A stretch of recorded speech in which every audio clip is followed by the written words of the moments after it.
KG की machine में हम डबल बेड का ब्लैंकेट धो सकते हैं। मशीन का इको टब क्लीन कैसे किया जाता है, इको टब क्लीन करने के लिए हमें कौन सा केमिकल या कौन सा पाउडर यूज़ करना चाहिए, मशीन में धोते वक्त कपड़ों पे लिंट रह जा रहा है, कपड़े अच्छे से साफ़ नहीं हो रहे हैं, मशीन के अंदर पानी रुक नहीं रहा है, ड्रेन हो अपने आप ड्रेन हो जा रहा है। ऐसे कई सारे सवाल हैं जो मेरे वीडियोस के ऊपर आप लोगों के कमेंट में आप लोग पूछ रहे हो मुझसे। तो आज के इस वीडियो में मैं इसी तरह के कई सारे सवालों के जवाब देने वाला हूं। तो आप लोगों के जितने भी डाउट हैं वो सारे आज के इस वीडियो में क्लियर हो जाएंगे। वीडियो को पूरा एंड तक देखना है बिना स्किप किए, क्योंकि कई सारे क्वेश्चंस हैं जो मैंने रैंडमली पिक किए हैं। तो किसी भी सवाल का जवाब किसी भी जगह पर आपको मिल सकता है इस वीडियो के अंदर देखने को।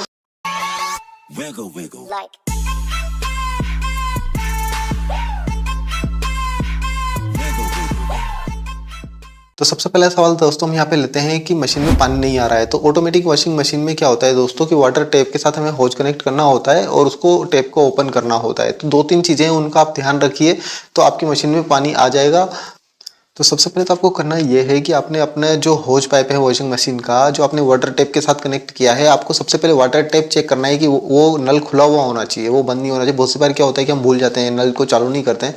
तो वाटर टैप जो है वो खुला हुआ होना चाहिए, ओपन होना चाहिए। दूसरा, जो आपने होज कनेक्ट किया है वो जो होज पाइप है वो कहीं से बेंड या मुड़ा हुआ नहीं होना चाहिए, उसकी वजह से भी पानी की सप्लाई रुक जाती है। तीसरा, जो इनलेट वाल्व होता है वॉशिंग मशीन के अंदर उसमें एक पीछे फिल्टर होता है, आपको उसको खोलना है और उस फिल्टर को बाहर निकाल करके उसको अच्छे से साफ कर लेना है। क्योंकि कई बार ऐसी जगह, कई बार पानी जो नल का पानी आता है उसके अंदर ना कचरा आता है, बहुत सी जगह गंदगी आती है। तो वो कचरा धीरे धीरे धीरे धीरे उस फिल्टर के ऊपर जमा होता है और वो फिल्टर इसी लगाया जाता है मशीन में ताकि जो भी वो बाहर का कचरा है वो नल के पानी में जो है वो अंदर मशीन में ना जाए। तो उस फिल्टर को आपको रेगुलरली हर 15 दिन में एक बार उस फिल्टर को निकालें और एक बार उसको साफ कर लें अच्छे से, पानी के नीचे लगा के उसको नल के नीचे और हल्का हल्का ब्रश लगा करके उसको साफ कर लें। तो ये फिल्टर साफ हो जाएगा। और उसके बाद में आपको एक चीज़ और ध्यान रखनी है कि आप ऑटोमेटिक वॉशिंग मशीन में क्या होता है कि जो पानी की सप्लाई चाहिए होती है वो थोड़ी प्रेशराइज चाहिए होती है, मतलब अच्छा पानी आपको वॉशिंग मशीन में अच्छे प्रेशर का पानी सप्लाई होना चाहिए। अगर मान लीजिए आपके नल के अंदर पानी की सप्लाई बहुत स्लो आ रही है, मतलब कम पानी आ रहा है अगर, तो भी आपको ये इशू देखने को मिल सकता है कि वॉशिंग मशीन में पानी नहीं आ रहा है। तो आपको ये भी चेक करना है कि आपके नल के अंदर पानी प्रॉपर फ्लो के साथ आ रहा हो। और अगर फिर भी आपकी वॉशिंग मशीन में पानी नहीं आ रहा है तो इसका इनलेट वाल्व जो है वो ख़राब हो सकता है। तो आपको उसके लिए सर्विस मैन को बुलाना पड़ेगा। आपको ऑथराइज सर्विस सेंटर पर कॉल करके आप वहाँ से सर्विस के लिए आप एक पर्सन को बुला करके उसको दिखा सकते हैं। अब हम आगे बढ़ते हैं दूसरे सवाल की तरफ, जो कि इसके जस्ट अपोजिट है कि मशीन में पानी नहीं रुक रहा है। मतलब एक प्रॉब्लम तो ये हो गई कि मशीन में पानी नहीं आ रहा है, दूसरी प्रॉब्लम ये हो गई कि मशीन में जो पानी आपने भरा वो पानी रुक ही नहीं रहा है, जैसे पानी अंदर आ रहा है वो ऑटोमेटिक बाहर निकलता हुआ चला जा रहा है। तो इसका केवल एक ही कारण हो सकता है और वो है कि मशीन का ड्रेन पंप खराब हो गया है। ड्रेन पंप एक ऐसा कंपोनेंट होता है दोस्तों जो जब आप मशीन चालू करते हो और उसके अंदर जब ड्राई वाला फंक्शन आप यूज़ करते हो, ओनली स्पिन वाला जब मोड यूज़ होता है, तो आपके कपड़ों में जो भी पानी है वो पानी को बाहर निकालने का काम करता है वो ड्रेन पंप। यानी कि जब आपका स्पिन मोड चल रहा है तब वो ड्रेन पंप ऑन होगा और आपके कपड़ों में से जो भी पानी निकल रहा है वो पानी को मशीन से बाहर निकाल देगा पीछे जो ड्रेन पाइप लगा होता है उसकी मदद से। तो जो ये ड्रेन पंप है अगर वो ख़राब हो गया है तो ही उसी केस में आपका पानी रुकेगा नहीं वॉशिंग मशीन के अंदर, वो कंटिन्यू बाहर निकलता रहेगा। अब इसे कैसे ठीक कर सकते हैं? तो इसका केवल एक ही उपाय है कि आपको इसको रिप्लेस करना पड़ेगा नए पंप के साथ में। तो आपकी मशीन जिस भी कंपनी की है उस मशीन की कंपनी का मॉडल नंबर के हिसाब से आप वो पंप मार्केट से खरीद सकते हैं या फिर सर्विस सेंटर पर कॉल करके वहाँ से टेक्नीशियन को बुला करके उसकी मदद से भी आप जो है इस वाटर ड्रेन पंप को आप रिप्लेस करवा सकते हैं। और अगर आपको थोड़ी बहुत नॉलेज है अगर, तो आप पंप मार्केट से परचेज करके लाके और घर पे भी रिप्लेस कर सकते हैं। लेकिन अगर नॉलेज है आपको तो ही ऐसा करें, अदरवाइज आप बाहर से टेक्नीशियन को बुलाएं और आपका जो ये ड्रेन पंप है इसको आप रिप्लेस करवा लें। बिना रिप्लेस करवाए ये प्रॉब्लम सॉल्व नहीं होगी। अब बढ़ते हैं हम हमारे अगले तीसरे सवाल की तरफ, जो कि मुझसे एक कमेंट में पूछा गया था और वो ये है कि इको टब क्लीन का इंडिकेशन कैसे आता है। तो दोस्तों जैसा कि अभी आप डिस्प्ले पे देख रहे हो, आपकी जो भी वॉशिंग मशीन है तो उसमें जहाँ पे इको टब क्लीन वाला ऑप्शन होता है उसके आगे एक लाइट होती है। तो जब भी इको टब क्लीन का इंडिकेशन आएगा वो लाइट बार बार ब्लिंक करना स्टार्ट कर देगी, यानी कि वो लाइट बार बार जलेगी और बुझेगी। तो आपको पता लग जाएगा कि अभी हमारी machine automatically eco tub clean के लिए हमसे बोल रही है, तो आपको उसी वक्त आपको अपनी मशीन का इको टब क्लीन कर लेना है। तो 4 नंबर पे हमारा है अगला सवाल जो कि हमसे पूछा गया है, और वो ये है कि ओनली स्पिन मोड का यूज़ करते समय हमें वाटर टेप को ऑन रखना है या नहीं। अगर आप ओनली स्पिन मोड यूज़ कर रहे हो, आपने बाहर कपड़े धो लिए हैं, झकोल भी बाहर लिए हैं, बाहर ही उनको रिंस कर लिया है, तो आप खाली ड्राई करने के लिए अगर स्पिन मोड में डाल रहे हो, तो अगर आपने होज पाइप को नल से कनेक्ट भी नहीं कर रखा है तो भी कोई दिक्कत नहीं है, आपको नल खोलने की ज़रूरत नहीं है, क्योंकि आप केवल ओनली स्पिन मोड का यूज़ कर रहे हो। बढ़ते हैं अगले 5वें सवाल की तरफ, जो कि बहुत ही इम्पोर्टेंट सवाल है दोस्तों, और वो ये है कि हमें वॉशिंग मशीन के अंदर कौन सा डिटर्जेंट पाउडर यूज़ करना चाहिए। तो दोस्तों एक्चुअली क्या होता है, जब आप घर पे कपड़े धोते हैं, अपने हाथ से कपड़े धोते हैं, उस कंडीशन में आपको कोई भी ऑर्डिनरी आप डिटर्जेंट पाउडर यूज़ कर सकते हैं, क्योंकि आप सब कुछ आप मैनुअल कर रहे हैं, अपने हाथों से रगड़ के उसको कपड़े को धो रहे हैं। तो उस केस में बहुत ही कम चांस होते हैं कि साबुन जो है या वो जो भी डिटर्जेंट पाउडर है उसका कुछ भी अंश आपके कपड़ों पर बचे, क्योंकि आप उसे मैनुअली हाथ से रगड़ देते हैं। लेकिन अगर आप वॉशिंग मशीन में ऑर्डिनरी पाउडर यूज़ करेंगे तो ऑर्डिनरी पाउडर की क्वालिटी जो है वो वॉशिंग मशीन में कपड़ों को धोने के लिए नहीं बनी हुई होती है। इसलिए मार्केट में वॉशिंग मशीन के लिए अलग से डिटर्जेंट पाउडर अवेलेबल है, अगर आप सर्च करेंगे थोड़ा तो आपको पता लग जाएगा।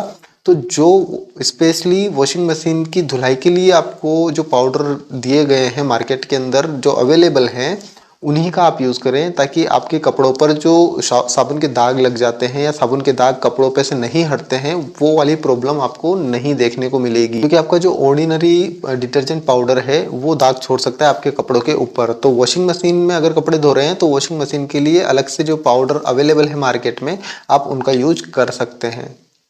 चलिए बढ़ते हैं हमारे 6ठे सवाल की तरफ, और वो भी काफ़ी इम्पोर्टेंट है दोस्तों, और वो ये है कि मशीन में कपड़े साफ नहीं हो रहे हैं, क्या करें।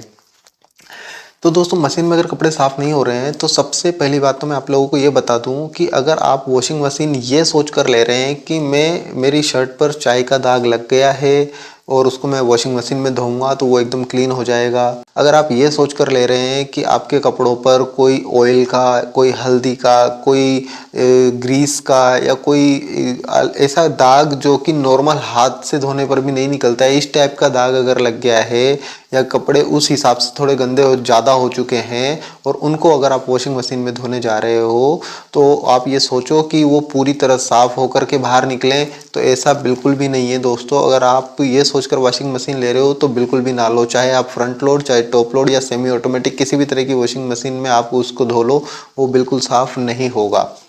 वॉशिंग मशीन उन कपड़ों की सफाई के लिए बेस्ट है जो कि जैसे जो ऑफिस वर्क करते हैं लोग, या फिर जैसे आपके डेली रूटीन के जो ब्लैंकेट्स हैं, जो बेडशीट्स हैं, आपके जो डेली के कपड़े हैं जो नॉर्मल गंदे हो जाते हैं, 2-3 दिन में आपको उनको धोना होता है, उन कपड़ों को आप धोने के लिए वॉशिंग मशीन का इजीली यूज़ कर सकते हैं। और अगर आपकी यूनिफॉर्म वगैरह, अगर आप ऑफिस वर्क करते हैं जहाँ आपके कपड़े ज़्यादा गंदे नहीं होते हैं, आपको उनको धोने के लिए आप वॉशिंग मशीन का यूज कर सकते हैं। ज़्यादा जिद्दी दाग लगे हुए कपड़ों को अगर आप वॉशिंग मशीन में धोएंगे तो वो नहीं निकलेगा, इस चीज़ को आप ध्यान में रखिए। दूसरा, अगर आप कपड़े धो रहे हैं तो एक छोटा सा आपको प्रैक्टिस में डालना पड़ेगा कि जो भी कपड़े आप धो रहे हैं तो एक तरह के जो कपड़े हैं उनको एक साथ इकट्ठा करके एक बार में धोएं, दूसरी तरह के जो कपड़े हैं उनको एक साथ इकट्ठा करके उनको एक साथ धोएं।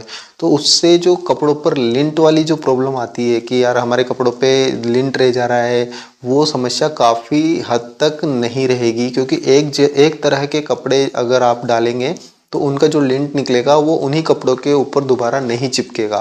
लेकिन अगर मान लीजिए आपने एक तरह के और दूसरी तरह के, दोनों तरह के कपड़े एक साथ वॉशिंग मशीन में डाले, तो इन दोनों के कपड़ों की क्वालिटी अलग अलग है, इसका लिंट निकलकर इसके ऊपर और इसका लिंट निकलकर इसके ऊपर रह सकता है। तो आपको दोनों तरह के या जो जितने भी तरह के आपके कपड़े हैं उन सब कपड़ों को हो सके तो कोशिश करिए कि एक तरह के कपड़े आपको एक साथ धोने हैं। बढ़ते हैं 7वें सवाल की तरफ, और ये भी काफ़ी ज़्यादा पूछे जाने वाला सवाल है, और वो ये है कि डबल बेड की ब्लैंकेट को धोने के लिए कितने केजी की वॉशिंग मशीन लेनी चाहिए। तो दोस्तों मैं आपको बता दूं, बहुत सीधा सा गणित है। आप अपने उस ब्लैंकेट का वेट कर लो, सूखे ब्लैंकेट का, उस ब्लैंकेट का वजन कर लो कितना केजी आ रहा है, 8 केजी आ रहा है, 9 केजी आ रहा है, 10 केजी आ रहा है, 11 केजी आ रहा है। वो जितने केजी का ब्लैंकेट है सूखा हुआ, मतलब आप उसको डेली काम में ले लो, उसको एक दिन ले जा करके उसको तोड़ लो, उसको वेट करने पर जितना केजी भी वो निकले उतने केजी की वॉशिंग मशीन में वो ब्लैंकेट आपका धुल जाएगा। सपोज अगर आपका 6 केजी ही निकला, 6 केजी उस डबल बेड के ब्लैंकेट का साइज निकला, तो आप 6 केजी 7 केजी की मशीन में आराम से उसको ब्लैंकेट को धो सकते हो। अगर आपका ब्लैंकेट 10 किलो 11 किलो का निकला तो उतने ही केजी की वॉशिंग मशीन आपको लेनी है।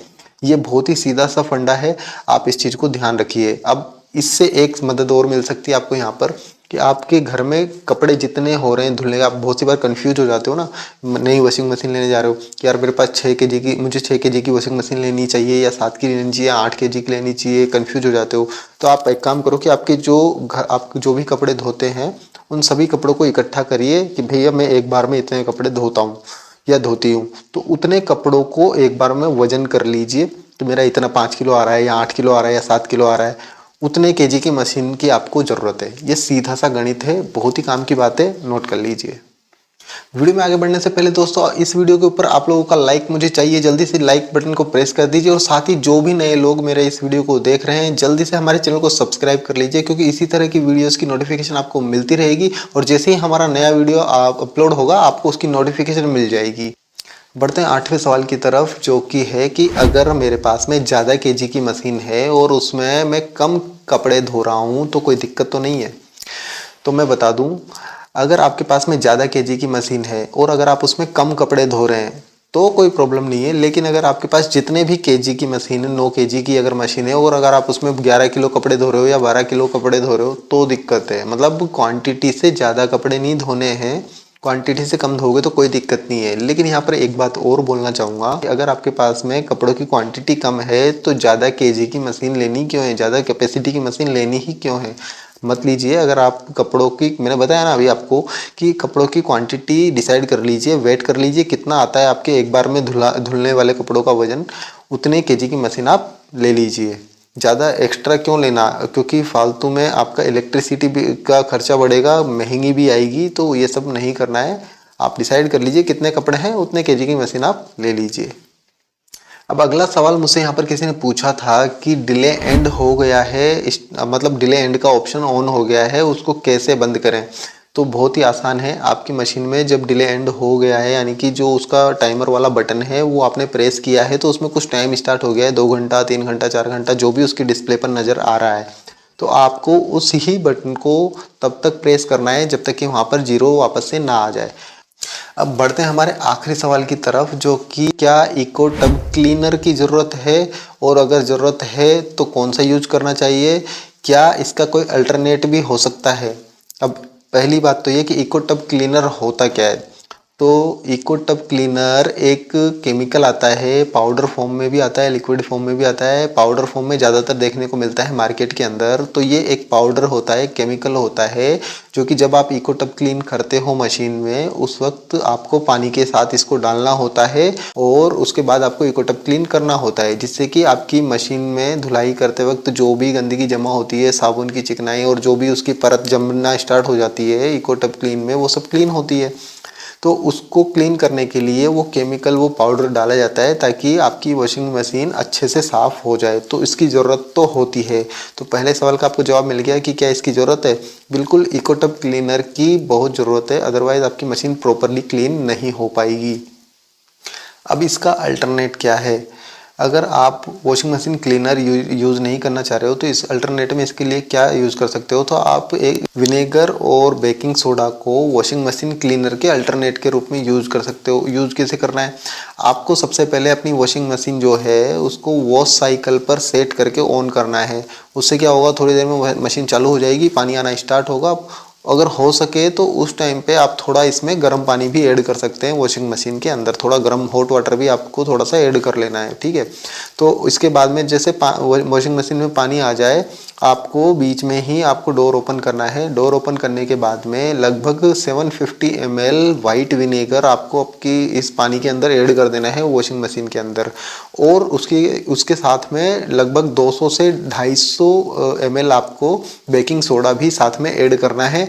और वापस से इसके डोर को क्लोज करके और 5 से 7 मिनट तक आपको मशीन को चालू रखना है, जिससे क्या होगा कि वॉशिंग मशीन रन करेगी वॉश साइकिल पर, यानी कि जब वॉश मतलब जब कपड़े धोती है उस हिसाब से जो रन करती है उस हिसाब से वॉशिंग मशीन रन करेगी।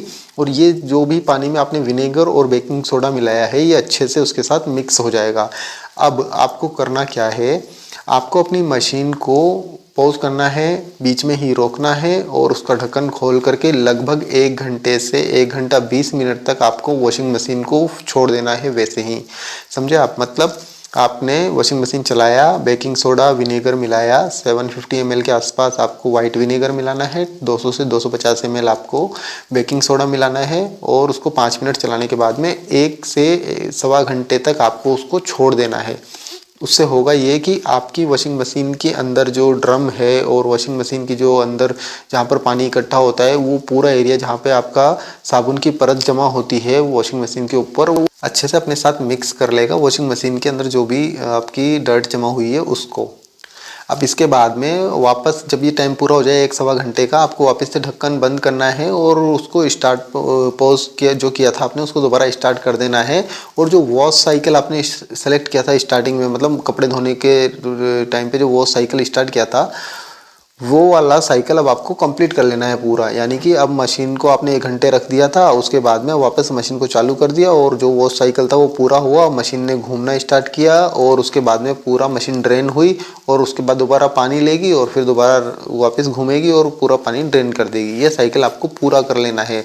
उसके बाद में आपको एकदम ड्राई क्लॉथ लेना है और मशीन को अच्छे से अनप्लग करने के बाद, मतलब मशीन को अनप्लग कर लें, ये सारा साइकिल पूरा हो जाए उसके बाद में, और अनप्लग करने के बाद में एक बिल्कुल ड्राई क्लॉथ आपको लेना है। उस ड्राई क्लॉथ से मशीन के ड्रम को, टब को अच्छे से आपको क्लीन कर लेना है। वो क्लीन करने के बाद में ड्रम के बाहर की तरफ से भी आपको पूरा साफ़ कर लेना है और वह पूरी वॉशिंग मशीन को अच्छे से कपड़े से क्लीन करके और आपको उसको 2 घंटे 3 घंटे के लिए खुला करके छोड़ देना है। तो इस तरह से आप इको टब क्लीन कर पाएंगे। आप वॉशिंग मशीन क्लीनर से भी कर सकते हैं और जैसे ये विनेगर से मैंने बताया आप इस तरह से भी कर सकते हैं। तो दोनों ही तरीके से आपकी वॉशिंग मशीन जो है क्लीन हो पाएगी पूरी तरह से। तो आई होप आज के इस वीडियो की मदद से आप लोगों को काफ़ी सारे डाउट जो थे आप लोगों के वो दूर हुए होंगे। और अगर वीडियो अच्छा लगा हो तो बिना लाइक किए नहीं जाना है दोस्तों, क्योंकि आप लोग वीडियो देखते हो, आपको अच्छा लगता है, आपके काम आता है, लेकिन आप लाइक नहीं करते हो। जल्दी से लाइक कर दो और साथ ही चैनल को सब्सक्राइब भी कर दो जाने से पहले, ताकि हमें भी मोटिवेशन मिलता रहे और आप लोगों को भी हमारी वीडियोज़ के थ्रू जानकारी मिलती रहे। चलिए मिलते हैं आपसे इसी के साथ अगले वीडियो में।